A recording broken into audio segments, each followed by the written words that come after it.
friends, welcome to Dads and Daddies, a podcast about the lives and times of adult gay men in the here and now. I'm Brian Ruben Sowers, the dad.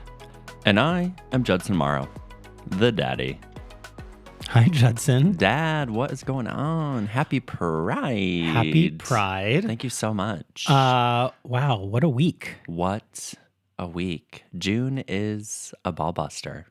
Yes, and particularly for the two of us. Yeah. Brooklyn Pride was yesterday. Brooklyn Pride was yesterday, and 5 days ago, we put out our very first episode. What a week. Into the world. I'm so happy. How's the episode doing? Well, in 5 days, we have been downloaded 200 times. Oh my gosh. Thank you so much, listeners. Yeah. That's amazing. It's amazing. It feels amazing. I am very surprised, proud, all the feelings, and have been receiving really fun and incredible feedback, both from longtime friends, new friends, and people that I don't even know. But I'm getting to know now through this process. So it's just been really exciting and gratifying, and also very scary because, you know, we are saying some very personal things about ourselves. But yeah, it's been very cool. My heart's really full too. It's been a very cool way to reconnect with some people that I haven't been in touch with for honestly years and years. Yeah. Just to have them send a message on Instagram like, hey, listen to the pod, doing great, hope you're well. People from like 4 jobs ago. Yeah. It's been incredible. Yeah. I've had the same experience. So when we were preparing to put out the podcast, I curated a list of pretty much every gay person I've ever interacted with whose email address I could find. And yeah, the people reaching out to me to tell me that they've listened and that really responded to it really come from like the far reaches of my past. And it's been really sweet. And I've seen people kind of, you know, post on their socials to their friends without even tagging me to drive people to the podcast. So it's been really, really nice. And I don't want to like get too meta because I think that's like either obnoxious or boring, but I do want to just like give some context here, which is that Judson and I have been working on this podcast since January was our first conversation about it. We started recording at the beginning of February. And so the episode that we put out last week about open relationships, we actually recorded it in February. So it's been a long time coming for us. I mean, on some level that seems really quick, and on some levels it feels for us like a long time coming to have finally put it out into the world. And so it's just been really exciting to, after 4 months of recording, because another piece of context I'll provide is that we've been recording this entire time. We actually have recorded, including last week's and not including today's, 12 episodes because early on in doing some research, I read some statistic that a super minuscule percentage of podcasts make it to 12 episodes.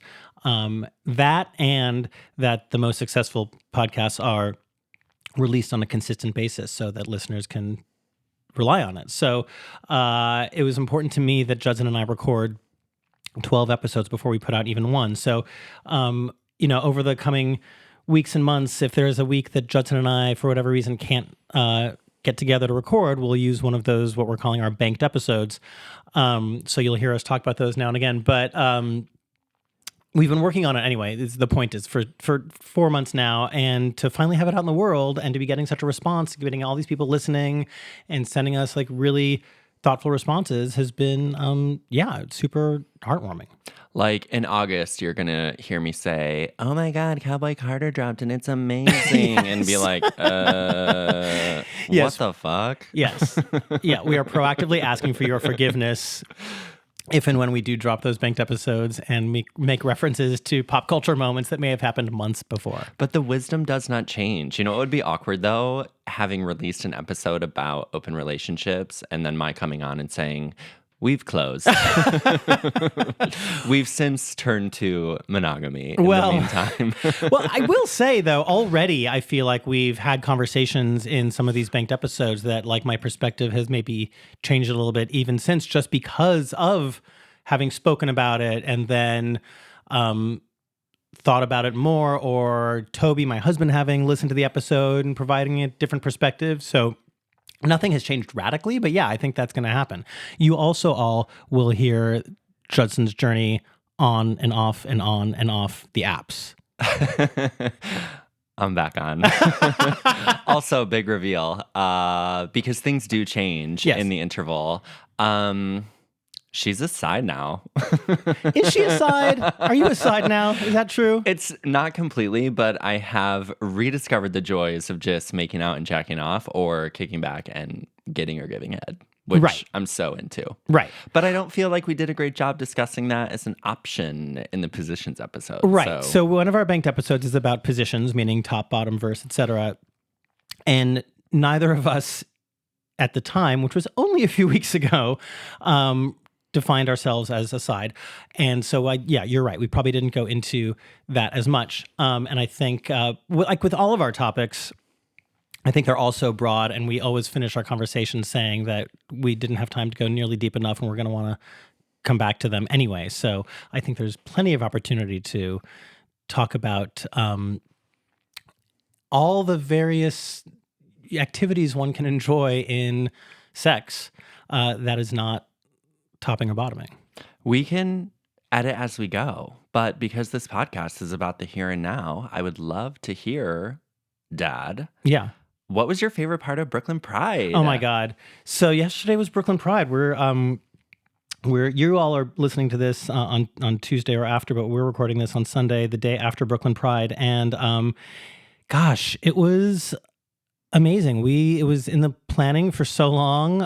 And I just loved meeting everybody. And I was just so excited to see how many people wanted to come and get our t-shirts and tank tops and tote bags and caps. And how many people were thrilled when our prize wheel landed on Kiss Daddy. Oh, yeah. It was a very desired prize. I did not mind when people would just move the wheel to that.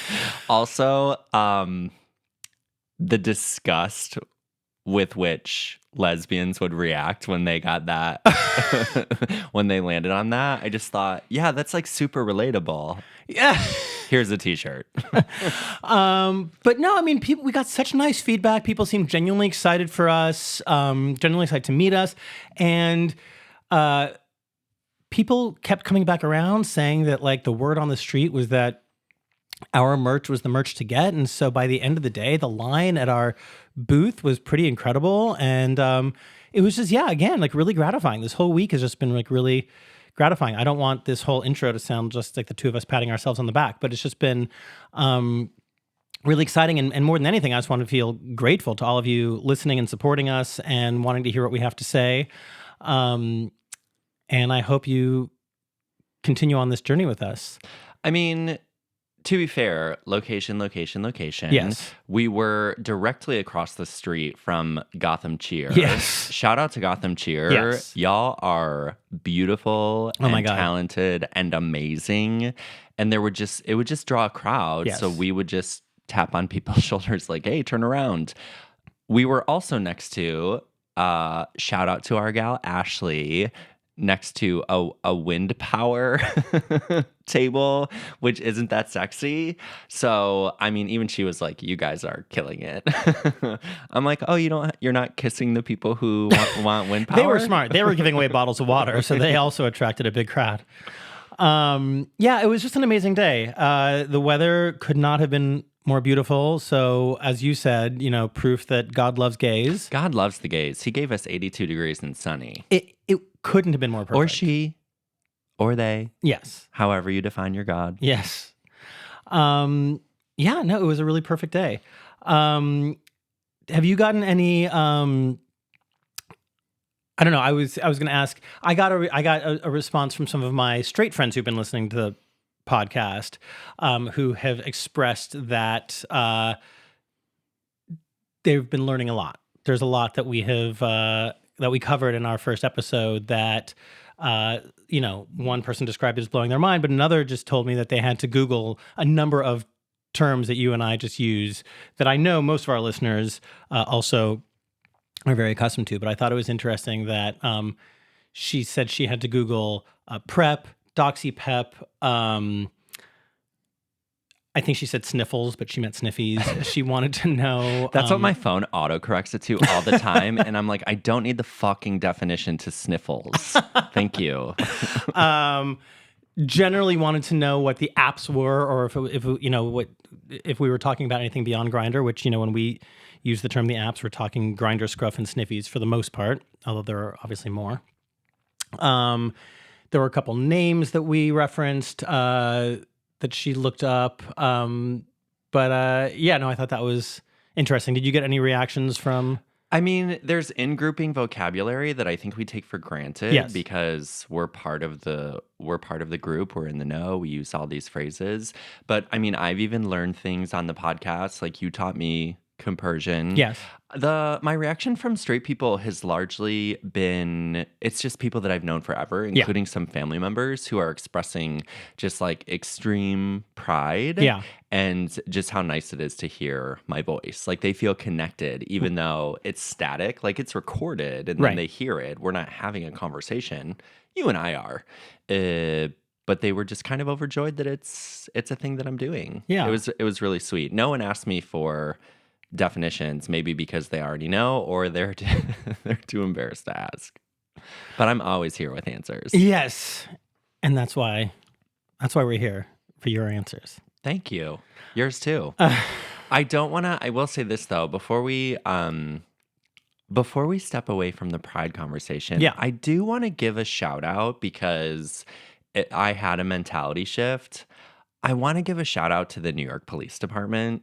Honestly, I had some really unsavory interactions with the police when I was out relapsing this time last year. To be fair, I want to keep my side of the street clean and say I wasn't acting as a model citizen, but I also thought some of their behavior was a little, I don't want to say rash, but out of proportion. Okay. And the New York City Police Department yesterday, especially the community affairs, were amazing. They were lovely. As we were setting up the booth, they came over and they got on Instagram with us and like took all the swag and took pictures together. And then getting a U-Haul through essentially a parade to pack up and leave, they were amazing. Yes. Also, shout out to Brian for driving a U-Haul through a parade. Like that was pure daddy. Like sometimes you just have to do the thing. Well, that's the thing. We have a banked episode about confidence, and one of the things I talked about was that like sometimes as a father, you have no choice in these moments to step up, and you just have to find the confidence to do something. And yesterday, driving our U-Haul to break down our booth, because for those of you who weren't able to make it, we had a tremendous amount of swag to give away. And if you couldn't make it yesterday, please come find us at New York City Pride on June 30th. Rumor has it, I'm not going to spoil, but rumor has it from New York City Pride that we are going to have a prime location next to a very exciting booth. And if that's true, whether or not it's true, I still think we're going to have an amazing day and be giving away lots of our shirts, t-shirts, tote bags, tank tops, caps, and more, and lots of kisses with Judson and me. I hope so. The kissing was so fun. And they're, dudes are hitting us up on the Instagram like, hey, thanks for the kiss. Like, here's my number. Yes, they are. I'm like, great. I'm now treating our Instagram as my own personal sniffles. I know. And the fun part is I get to have a peek into it. But anyway, we had a lot of stuff to take away from our booth, and you need to clear the street because the parade is then going to happen. Brooklyn Pride does their parade in the evening after the Pride Festival, and so Pride was supposed to end at 5:00, but at 5:00 we still had a very long line at our booth, and so finally around 5:30, 5:45, the cops came around and said, "Sorry guys, you really do need to close down," and so we finally did, and we packed up all our stuff, and we just thought, how are we going to get our U-Haul back here to take it away? And Judson negotiated with some very lovely cops, and I mean, Judson is a top-notch negotiator. I also know to show that my hands are empty, right? Well, like I just that's funny. I just approach every single one of them with 10 fingers visible. Do you right? really? Oh, yeah. My dad actually taught me that. Oh, wow. Yeah. So that's not a lesson from a year ago. My fingers were very busy when I got stopped by the police a year ago. Oh my God. So I had to drive a U-Haul through a packed Pride Festival with the help of Judson, my husband Toby, and some very lovely New York City cops who really could not have been nicer, more helpful. And then we even got to, at the very end of the day, run into the same cops who had come by our booth at the beginning of the day, spun our prize wheel, got some swag, and they gave me, as I was driving, they gave me a fist bump. They were so sweet. And I will say this.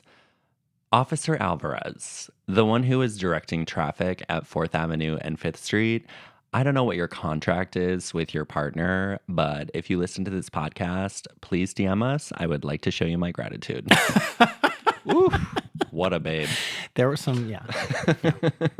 Listen, I thought everybody we met yesterday was beautiful. And I'm excited. I hope to see you all again at New York City Pride. I hope to see those of you who couldn't be there yesterday at New York City Pride.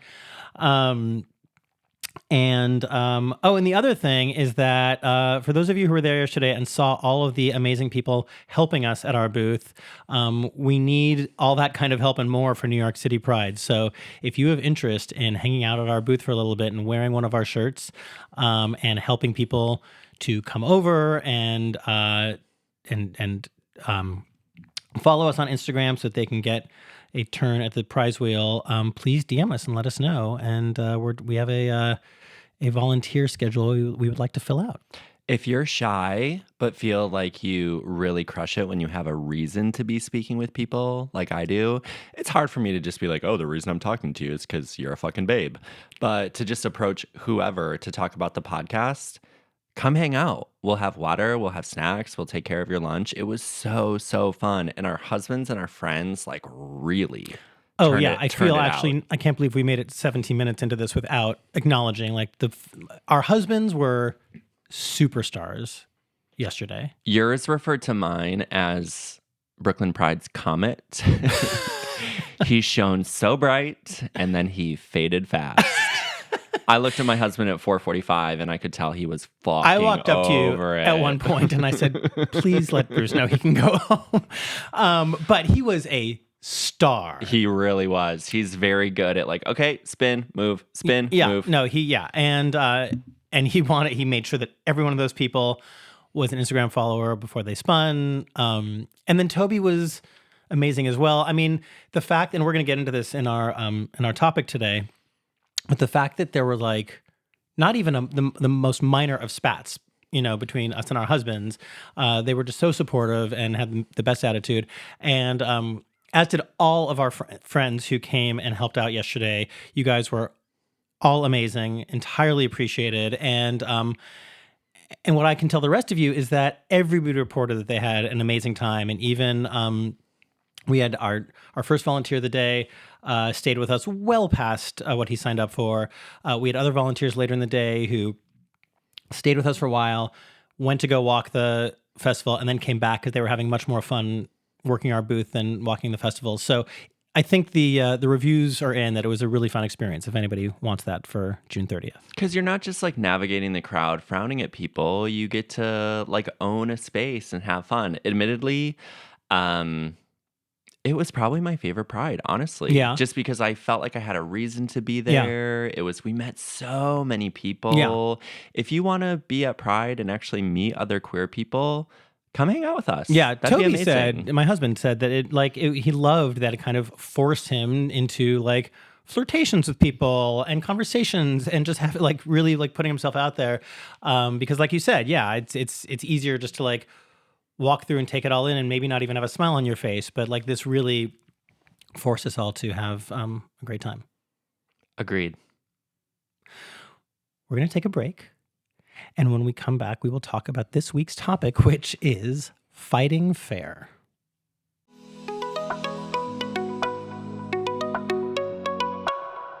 So some of the feedback we got from our first episode was from our single friends who were like, okay, fucking great, you're happily married, but what about us? So we wanted to discuss something that is applicable in new relationships and old relationships and friendships with family, and that is the idea of fighting fair. Brian, Yeah. you and Toby, do you fight? So I it's a funny question for us because we don't actually fight all that much, but there's a lot behind that. Um I think, so Toby and I have been together for 12 years, married for 10. And so obviously we know each other pretty well by now. And yes, I mean, we do fight. It does not happen often. And when we do, there's certain things that I can get into that probably trigger one or the other of us. Um, and but the funny thing is, because we don't fight that much, practice makes perfect, and so we're not very good at it. And um, so when it happens, it can be a little.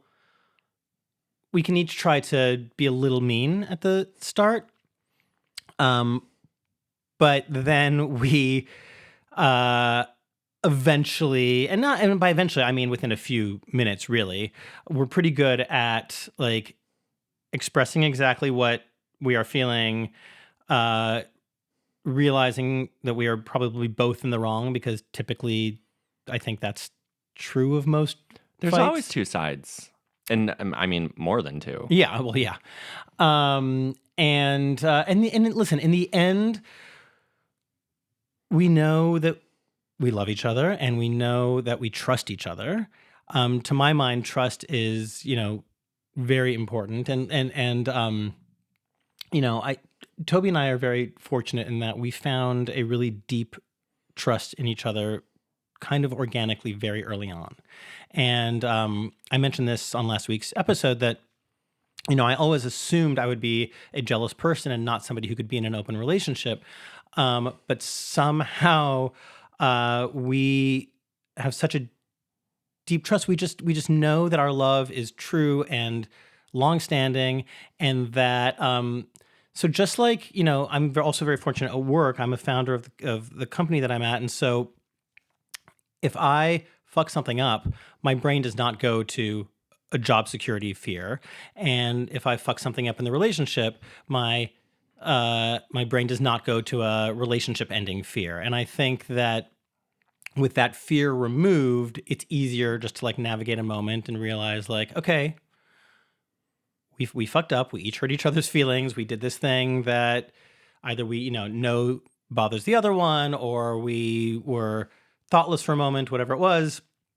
But we like can quickly talk it out. And after those first few mean jabs, and then come back to a loving place. I think discussing the fear is really important, especially for folks who are in newer relationships. My parents did not fight fair, and they were always screaming. Yeah. And that is how I learned to communicate when Right. I was angry. And I remember when Bruce and I were first together, let's say like 6 months, 12 months, 18 months, anytime we fought, which was much more than now. Right. Thank you, sobriety. She was fucking crazy.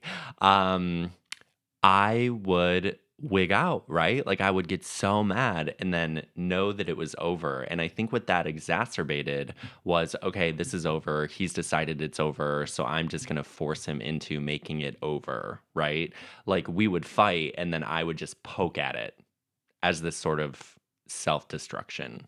So what I have learned to do in the meantime, 14 years, and something that I exercise almost with everybody, and I learned this in sobriety, is does this need to be said?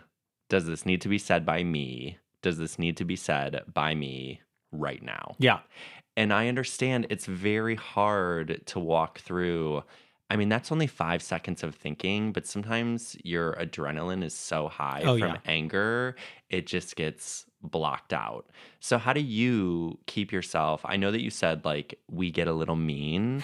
Like, how do you keep yourself from being mean? And if you are mean, how do you repair that? Right. So I haven't learned those questions of those steps in the same way, but I do think I've kind of instinctively over time, like you said, come to a similar place. And I have trained myself that the answer to all those questions is always no. So I just like, I don't need to say this right now. And like, I try to always pause and think before I speak, so that I don't say these things. But for me, I've got this like philosophy, I think, that I personally think of as what I call the relationship scale, which essentially is, do the pros outweigh the cons, right?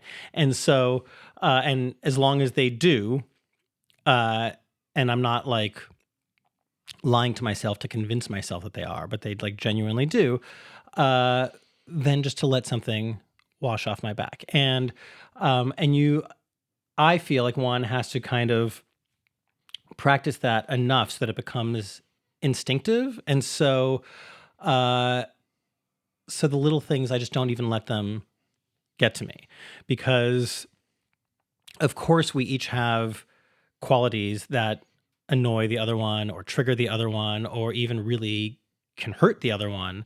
But I have to take a step back and realize like all the good that Toby is to me, all the all the good of our relationship. There's so much that I love about him, and it clearly outweighs the stuff that bothers me, that I just think like I can deal with it. I don't have to bring this up. I don't have to fight about this. I don't like I also feel like I try to think about what I believe are the origins of some behavior. I know what the origins of some of my behavior are. I'm always appreciative when we're in a situation where he sees my parents acting a certain way and I can point to it and say, see, that's where I get it. Not that it makes it any better, but it helps a little bit, yeah. right? Like there's history here, honey. Yeah. Mm-hmm. And he knows it and I know it. And so like there are certain things that like for instance, and I hope I hope I'm okay to talk about all of this out of school, but I think I am. Toby is very aware of public perception. So he does not like, as he will tell you, to parent in public. He doesn't like if a kid is having a tantrum on the subway, which I mean, we're past that age now, but like that is like the ultimate worst to him. If I raise my voice to the kids in public, this is the kind of stuff that like gets to him at his core. And then on my end, it like frustrates me that he prioritizes more what strangers think than like the importance of this moment in our family's life, whatever it is.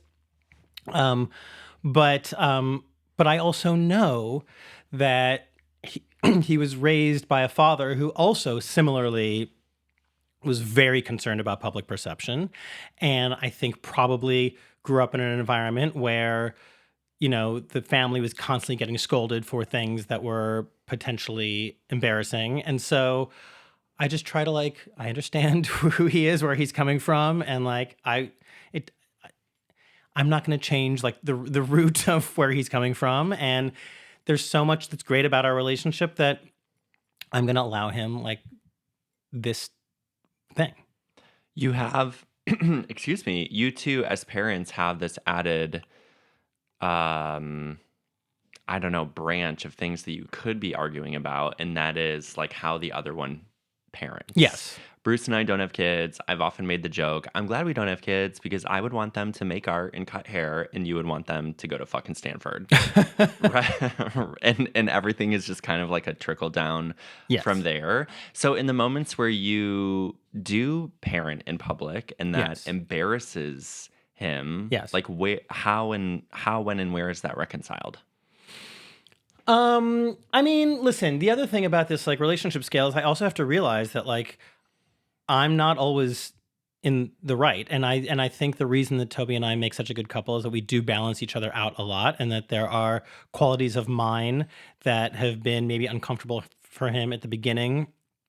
in like that I am direct. I am clear about expectations. I mean, you as a Midwesterner know, like Toby, that is unfamiliar to your culture. Whereas a coastal Jew like me and your husband, we have no problem like making our needs known, and so I think that has helped him.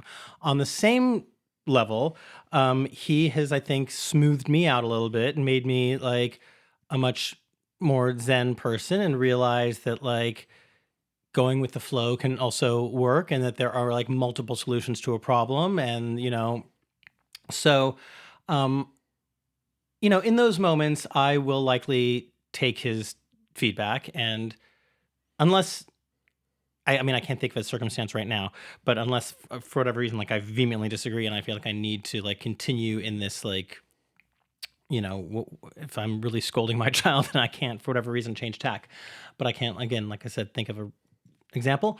But, I mean, typically uh, I follow his lead, I let it go. And then if it's really sticking with me, we typically end our days together. Once we have our routine where he makes dinner, and we all have dinner together as a family. And then after dinner, I take the kids and put them to bed, and he finishes up, cleans up the kitchen. And then we we reunite usually for our evening of TV. And before that is typically when we will like rehash anything that we need to rehash. And,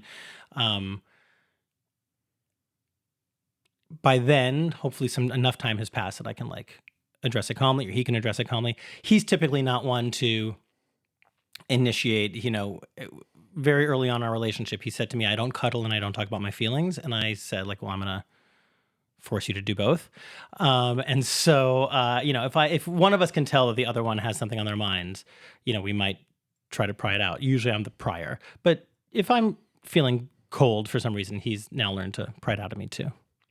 I really latched on to the phrase "in those moments," because whether this is arguing with a spouse or your co-parent or a colleague or a boss or a friend, um, I think it's really important to give yourself and that other person the space to reapproach the situation without anger. Yeah. And I think that's the thing that gets so poorly communicated so much of the time, because it feels like you may deliberately, or it's interpreted that you're icing them out, right? So for me, it's really important to say, like, this is important to me to discuss this, but I need the time to process it, and I promise to bring it back up. Yeah. I recently had an experience with my boss. I've never been so angry at work, and I don't like to be that emotionally activated. Yeah. And I was fortunate enough to feel in that moment that if I said anything, I would regret it. So I received this news, and I said, thank you for sharing that. As an exercise in restraint, I would like not to respond currently. I know that it's important that you hear from me, and I will let you know when I'm ready. And then I waited an entire week because there was no way for me to bring it back up to him. Dry throat from all that screaming at Pride yesterday. Yeah. Sorry. There was no way for me to bring it back up to him without being super, super activated. Yeah. So I think it's important, regardless of who the argument might be with, to learn to ask for space. Yeah. And that's the thing that has taken me the longest amount of time, because I would immediately flip into anger. I would immediately flip into yelling. With Bruce, I'm never going to wait a week, right? I don't... Maybe part of making my boss wait a week was a deliberate icing. I probably could have talked about it like 2 days later. But I don't want my partner or my friends or my family members to feel like I am icing them. I just sometimes need a moment to understand what on my side of the street needs to get cleaned up before I come back with an ask about their behavior. Yeah. Right? Yes.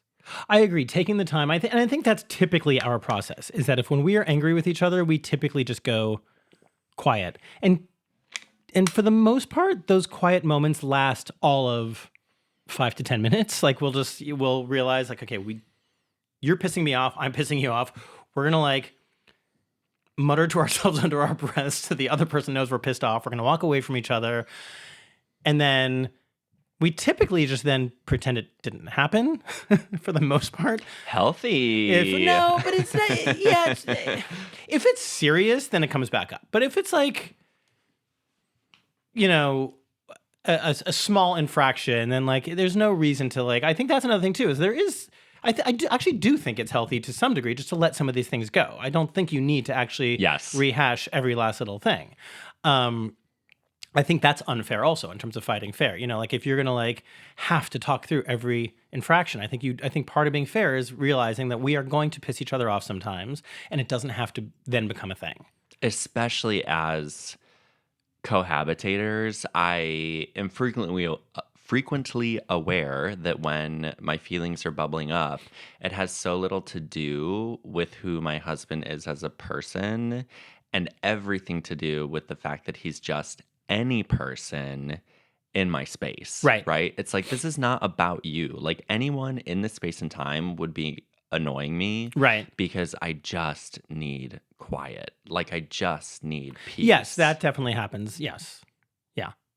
So those things I let slide easily. And now Bruce and I are so efficient in our arguing, which is also very rare. Like we've learned to be able to talk out the big stuff. And if it's the minor stuff, it's like, please don't do this. Well, then you please don't do this. Deal. Right. And then we may or may not go out and remember to not do that thing.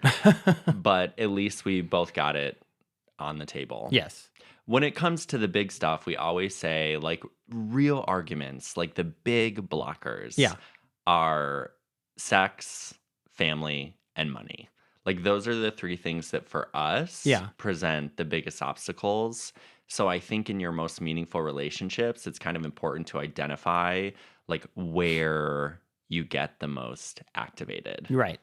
And now having pursued a couples therapist, talking about money is so much easier, right? Because we understand the power behind money. We understand what our goals are around money. And like I used to just lose my fucking mind anytime Bruce wanted to talk about money. And now I'm the one that's like in charge of the budget, coming to him with our little spreadsheet. Like, this is what we spent this week. This is what's going into savings. Here's how much we have for this trip coming up. Like, what do you think? You listed these three categories of like your blockers. Is that what you said? Yeah.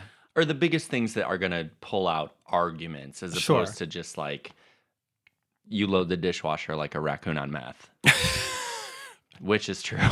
Wait, he does or you do? No, I do. I actually saw this Instagram that's like in every couple, one loads the dishwasher like a Swedish architect and the other loads the dishwasher like a raccoon on meth. And I am the latter. You're the raccoon on meth.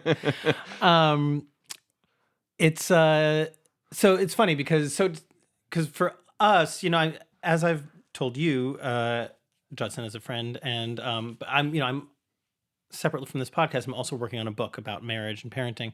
And I talk about this concept of the relationship scale.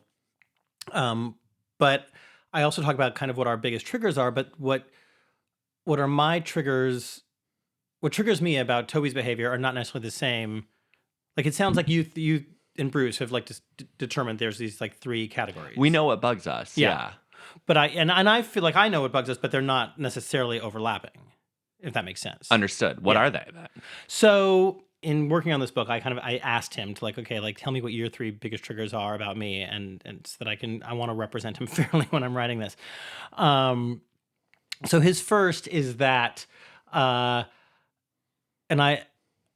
it's probably unfair for me to defend myself, but I think even he acknowledges that I've become much better about this since we met. But I can get impatient with I'm really embarrassed about this, which is why I'm having trouble articulating it. But yeah, you're really drawing this one out, babe. I know. Okay, I can become really impatient and as a result unkind with people in service positions if I'm not being given great service. And so again, this is something that has I think improved over the years. But he has seen me early on in our relationship have outbursts in these situations, whether it's a server at a restaurant or at a rental car counter. I don't know, pulling Seinfeld from my And head. he married you? Yeah. Oh my God. And so, listen, it's ugly, and I get it. And because of him, I've actually taken great strides to work on that. But he still, I think, enters into situations nervous that something's going to happen, even though something hasn't happened in a very long time. So that's one that he listed. He also feels that I'm needy. Surprise, surprise. And that even though, as we talked about last week, and as we talk about a lot, that we have a lot of freedom in our marriage, that outside of like that, when we are together, that I make it difficult, he feels, to like have like friendships outside of me or experiences outside of me. I mean, separate from like the open marriage stuff.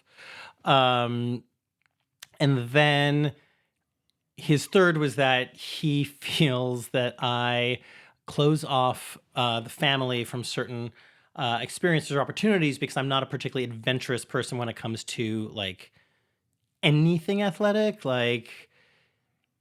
I'm not very comfortable on a bicycle, for instance, or Like your daughters aren't going to go whitewater rafting with you guys. no, whitewater rafting we will do. I'm very excited about that. Okay, I've loved cute. whitewater rafting and skiing, but like I mean, the big one is Toby lives on his bicycle, and like his dream is that every weekend we'll just be like biking all over the city and or going places with bike trails, and I just have a deep seated discomfort around that I'm really, really, really wanting to, maybe not trying as hard as I could, but wanting to overcome.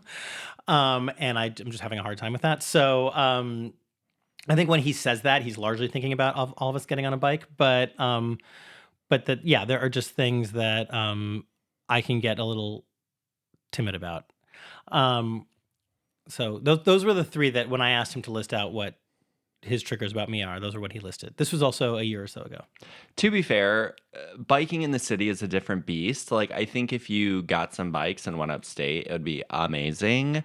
I hate biking around certain parts of the city. Yeah. Like Brooklyn, Manhattan included. Yeah. And Bruce is just, let's take a city bike. Let's take a city Yeah, bike. that's and Toby. I don't get mad about it, but just depending on the route, I'm like, oh my God, we're going to take city bikes over cobblestones with no bike lane. Amazing. Yeah, no, he knows better than to even suggest that for me. But like years ago now, because our oldest was only, I want to say maybe not even a year, maybe a year and a half, we went to Provincetown and, rented bikes. And it's a little hilly there, or at least on the bike path we took. And I totally tumbled. And so that's now a memory. And in then, front of all those hot gay guys, that must have been really fucking embarrassing. Yeah, exactly. And then recently we got e-bikes, and he was training me on my e-bike in a parking lot, like the abandoned Sears parking lot here. And I don't even think I was actually moving. I think I was literally just like getting on the wrong way and fell with the bike on top of me. And then I had like a bruise on my leg for literally weeks, if not months, that like kept me from hooking up. So, yeah, I just need to get over myself. And then my triggers for him about him are that, there's certain times that I feel like I don't want to use the word hypocritical, but there's certain rules that I am expected to follow that he does not follow himself. And he knows it. And this is the other thing, is like, it goes back to like the pros versus the cons, because we do talk about this stuff. And then the lovely thing is, like, at this point, I can say these things to him and point them out. And there's like a giggle and a roll of the eyes. And like, we get it. And he acknowledges it, and that makes it better. But like, he doesn't necessarily change the behavior, but it does, we are able to talk about it. The second that I listed is that, as you, Judson, know, he presents to the outside world as a very kind of like easygoing, undemanding person, but then like I know the like very particular micromanaging side of him, which is always frustrating to me when people just think he's just like the easiest person alive. And you and my husband have that in common. He's like, oh my God, everyone gets amusement park Judson. and then And I get it because I do present that way. I Hmm. do want to be thought of as like breezy, Yep. easy, go with the flow, da da da da da. And then at home, I'll be a future tripping, anxious wreck. And I understand how that can be really frustrating. Right. But, it sounds like your values are still aligned, even though these things are Yes, yes, true. yes. What's the third? The third was actually going back to the one I mentioned before about like it's more my trigger than his, which is that like I get frustrated when he's more concerned with other people than me or us as a family. Whether it's like and again, I think this is a kind of Midwestern quality that like he wants everybody in the room to be happy, and what I take from it is that like he knows he's got us, like like we're so like, but it feels, and I won't say us because I don't think he necessarily deprioritizes the kids, but there have been moments where I felt like all of a sudden I'm low man on the totem pole because there are friends around, or there are new people around, or even strangers, and it is more important for their comfort or their happiness than mine. Oh, that one is really fascinating because that is not a component of my relationship. Especially because before I got sober, I took on the responsibility. It was not granted. I was just like, this is me. This is my personality. Like everyone's good time was my responsibility. Right. And now, as a sober person, I'm like, my safety as a sober person Yeah. is my responsibility. And I'm never going to do anything to, not nothing, because if I need to make you uncomfortable for the sake of our building or my getting my point across, I will do that in like a kind and gentle way. Right. But I'm not necessarily concerned about other people's opinions anymore. And it's been such a relief to let go of other people's good time being my responsibility. Yeah. I won't be responsible for it being a bad time for you. But also, you're enjoying this is not necessarily up to me Right. anymore. Right. It's been nice to let go of that for Yeah. sure. But I can see how in a partnership, feeling like, as you said, the low man would be really frustrating. Yeah, and listen, all of this is stuff that has kind of been in our relationship since the beginning, and so has improved because we do talk about it. And but these are the things going back. First of all, Toby, I love you very much. You know that I think you're the perfect husband, and I couldn't appreciate you more. And it goes back to the relationship scale, right? Like the pros far outweigh the cons, and yes, there are things about each of us that. Uh, can get under our skin, and those things that I just listed are the ones, going back to what we were talking about before, that like can really trigger the kind of bigger fights. And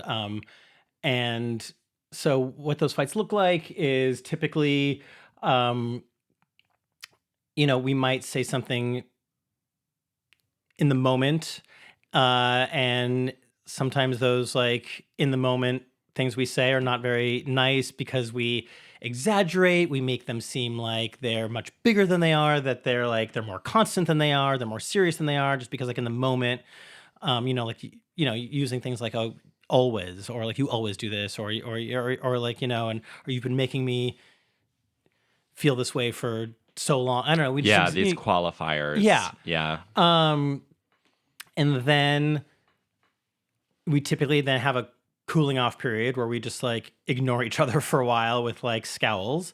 And then hopefully within the same day, after the kids are in bed, like I said, when we're like sitting having, before we watch TV, before I'll actually press play on whatever we're going to watch, we'll sit there in the dark, staring at the screen, not really looking at each other. And I'll express what's on my mind. He'll express what's on his mind. It still might be a little mean for the first, I don't know, 3 minutes.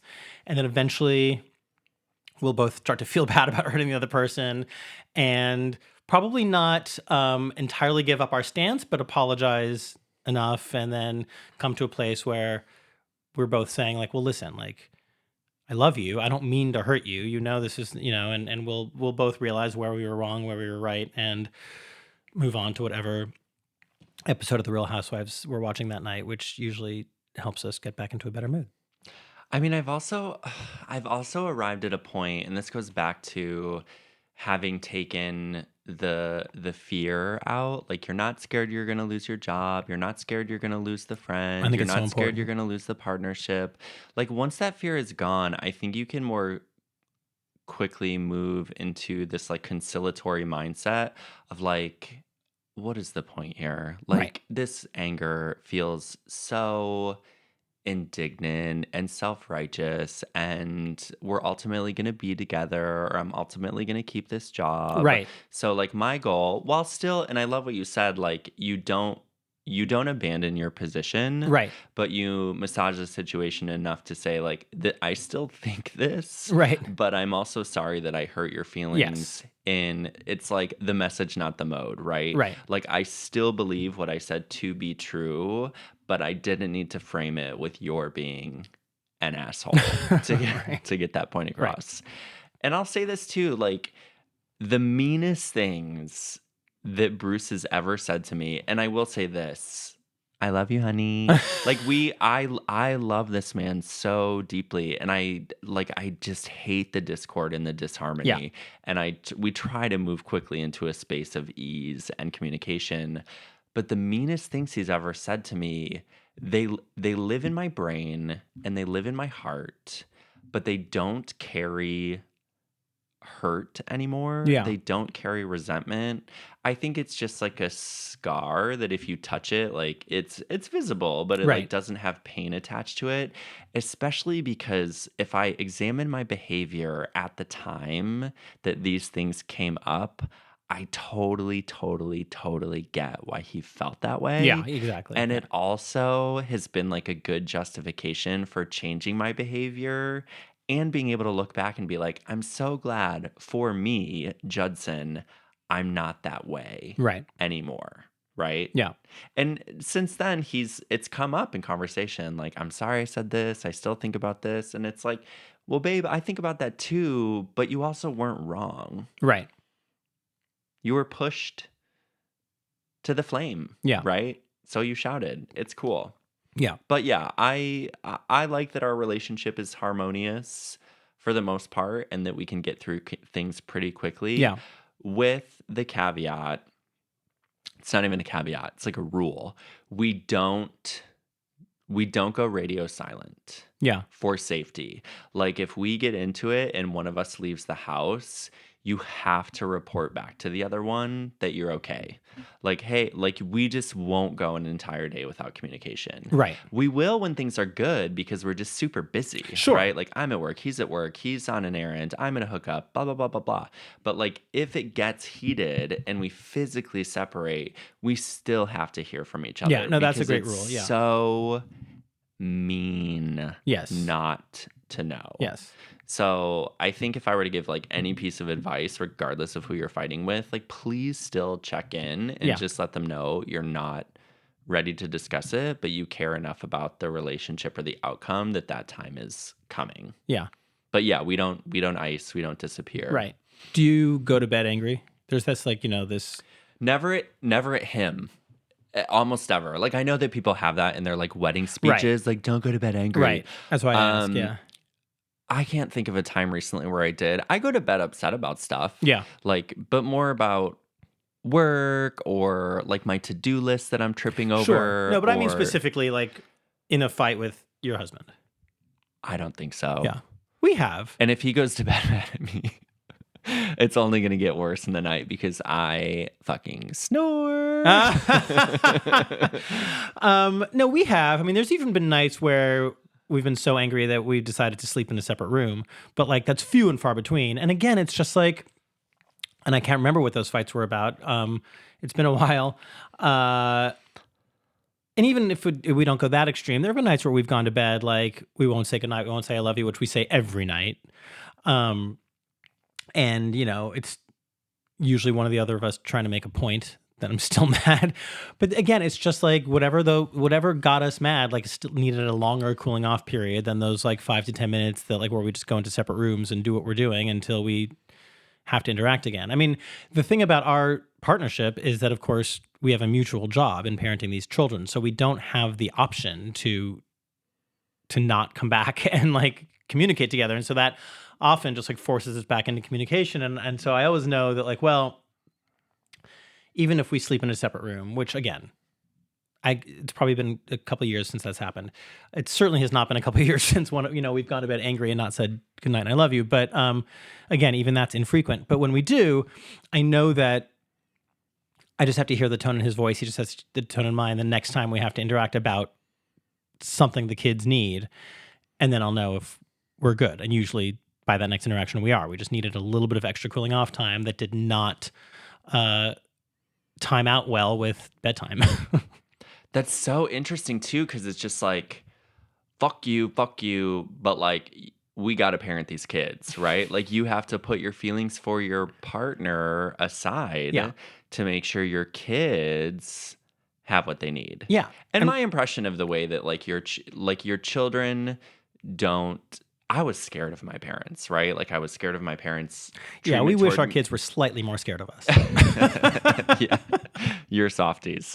Oh my God, our little one has zero fear.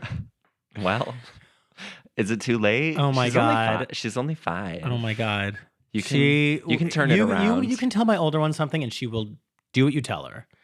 And there is the right amount of fear in that one. The second one, you can tell her to do something 5 times in a row and she just won't do it. It's just like, we just like look at ourselves like, what is happening? Anyway, back to what we were saying. Oh, it's just so fascinating to me as a non-parent that you have this bigger project just standing in front of you that you kind of just have to get over each other for the moment. Well, I think it helps actually. That makes sense, right? And then what we often forget, I think, as someone's adult children, is that our parents had this relationship.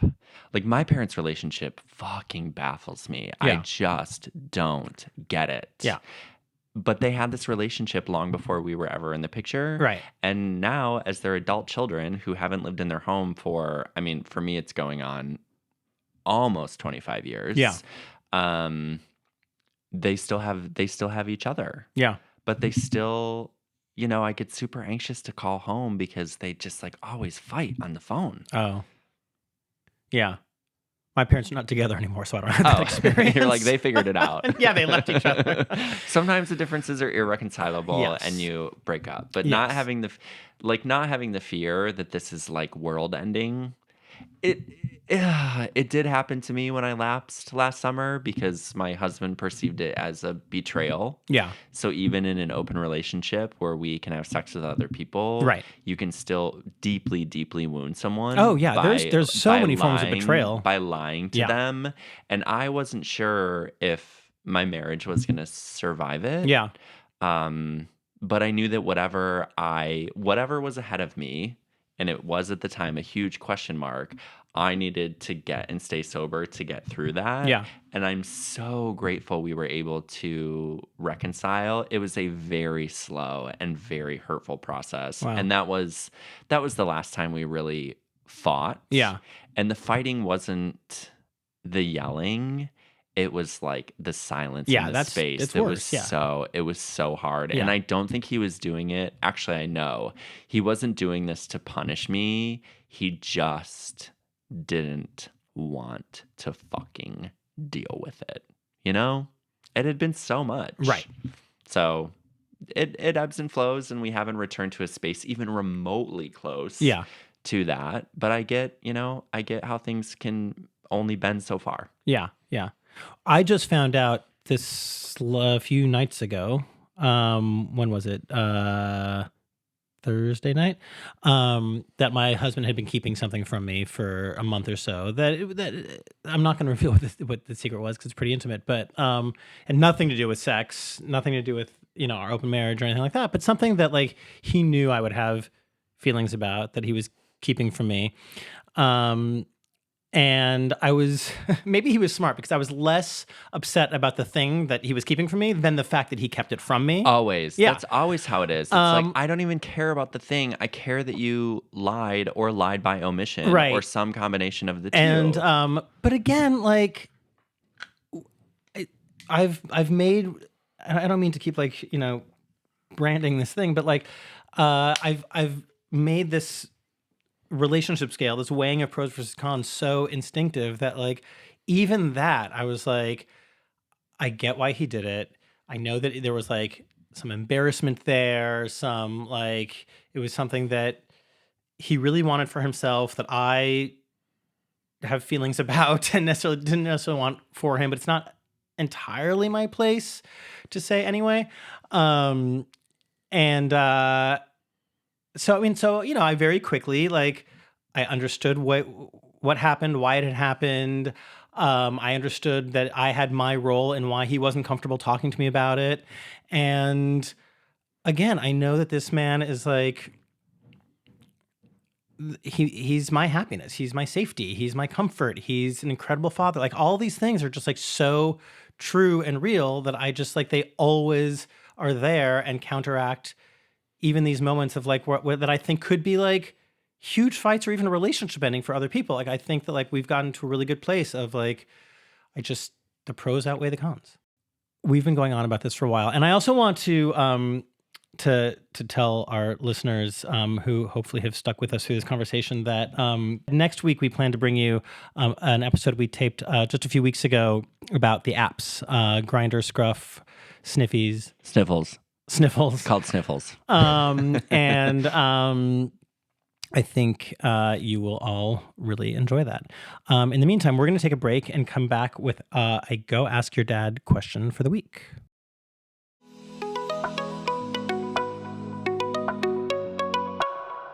So you may have heard us mention that we were at Brooklyn Pride yesterday. And while we were there, we had a notebook on our table at our booth asking people to leave us questions for Go Ask Your Dad. Go Ask Your Dad, to remind you if you listened last week or to introduce it to you if you are new to us, is our advice segment that we end every episode with. And we would love for you all to send us questions. You can DM them to us on Instagram at Dads and Daddies Pod. You can also visit our website, dadsanddaddies.com, and there's all kinds of ways to submit a question there. But somebody left us a question in our notebook on our table yesterday, which I really love and would love to discuss, which is, what does one do when they encounter transphobia / colorism in a one-night stand, but they're hot? Politics be damned, or show them the door? But they're hot. Like that. Just the classic excuse for my bad behavior towards other people. Like beauty has this privilege, Yeah. right? ... But they're hot. I mean, we've all had hookups that are uncomfortable for one reason or another, Yeah. and it eats away at our self-worth when we engage almost against our will, Yeah. but aren't willing to speak up. I think there's a couple things happening here. Number one, in this particular situation, I think your safety comes first, right? Like, I would like to recommend that if you feel like this person is saying or doing things that are a values mismatch, even if it's a one night stand, even if it's just a hookup, even if they're hot, that it's okay for you to leave because you're going to be able to maintain your position on your values for doing the right thing. What if you're hosting? Kicking somebody out?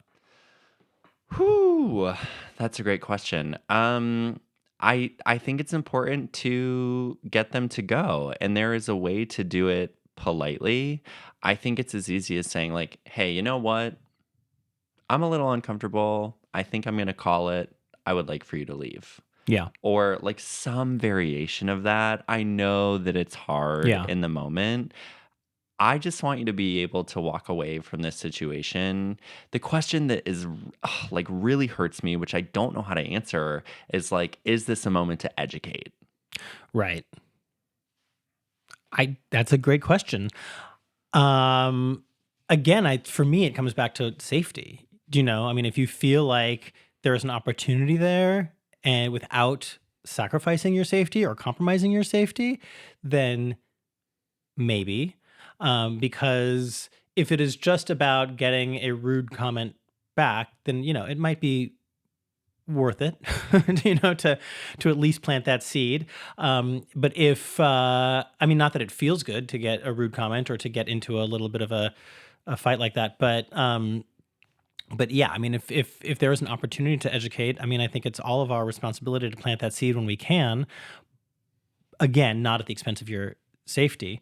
Um, but I mean, yeah, I mean, I agree with your general answer to this, which is, to like go with the show them the door, B, show them the door, because also to me, somebody's attraction is granted, if we're meeting him on the apps, sure, 99% based on superficiality, but like there's so many people in my life who I thought were very attractive, sexy people until I heard them open their mouth. Um, and on the converse, there are people who I might not have thought of as all that sexy when I first met them, but as soon as I got to know them, now I find them incredibly sexy. So I mean, to me, personality is so much a part of somebody's attraction. I mean, you have said that like you need the full 3D experience to like fully feel like you are conveying your best self, right? Oh, So I'm way better in person. yeah, For sure. For so sure. so to me, the transphobia, colorism, whatever the discrimination is that comes out, immediately makes this person less Unattractive. sexy, yes, and less attractive, yes. And so yeah, I mean, I think it is to show them the door, and it may involve some discomfort, but not the level of discomfort like Judson was describing that you would feel with yourself for having gone through with it, just because the person is quote unquote hot. Because the fact of the matter is, if they have these beliefs, they're not hot. They're not hot anymore. Yeah. And my therapist taught me like you can end a hookup at any time, and you never. Oh my God, this is seared into my brain. He said you never, for the rest of your life, have to have sex with anyone you don't want to have sex with. That is your choice, right? And then, of course, he provided the tools for how to navigate those situations. Yeah. I think the thing that's interesting about this question, I didn't see who was asking it, but I feel like it's about allyship. I don't think this was a trans person or a person of color who is asking this question. It's like, even if I don't identify with the group that is being disparaged at the moment, nor does the person who is saying these things, if I don't belong to this group, but my values are aligned to support this group, what do I do? That's to whom I'm gearing the advice, because I certainly feel and have heard from friends, family members, that like if you're in that group, there might be a different way of navigating it Sure. when the discrimination comes up. So my advice is particularly geared to, I'm outside the group. I care about the group. Is this education, or do I just need to like get the fuck out of this situation? Right. I like what you said. They're just not hot anymore. Yeah. They're just not hot. Yeah. No. It's not hot. No. Great question. Yeah, great answer. Thank you, Judson. My pleasure. And thank you for whoever left this in our notebook. Yes. I love the analog. I know. We're like making everyone follow us on Instagram, and then we have a literal notebook. Like, ask us questions. Yes, please do send us questions. Again, you can DM them to at Dads and Daddies Pod on Instagram. Find us on our website, dadsanddaddies.com, and submit there. I hope you all have made it through this hour-plus episode. I hope you have enjoyed it as much as you enjoyed our first one, and that you will come back next week for what I can already tell you is a very fun episode about all the apps, Grinders, Scruff, Sniffies, yeah, I think it's a great episode all around. So we just recorded it a few weeks ago, so very recent. And thank you. Keep following us. Keep telling your friends. Please also, if you haven't already, followed us on whatever platform you're listening to us on, please do that. But also, please leave us a review, rate us. Those are all very helpful to us. And let us know your thoughts and feedback. We'd love to hear from you and evolve this to serve you as best we can, because we are a dad and a daddy, and we're here to serve. And lastly, before we go, we are looking for those Pride volunteers. So here are the deets. Sunday, June 30th, Greenwich Village, New York City. Work in our booth, talking to people to follow us and pass out swag. We have shifts from 11 to 2, 1:30 to 4:30, and 4 to 7. Hit us up on any of the things. Thank you. We'll talk to you soon. Bye.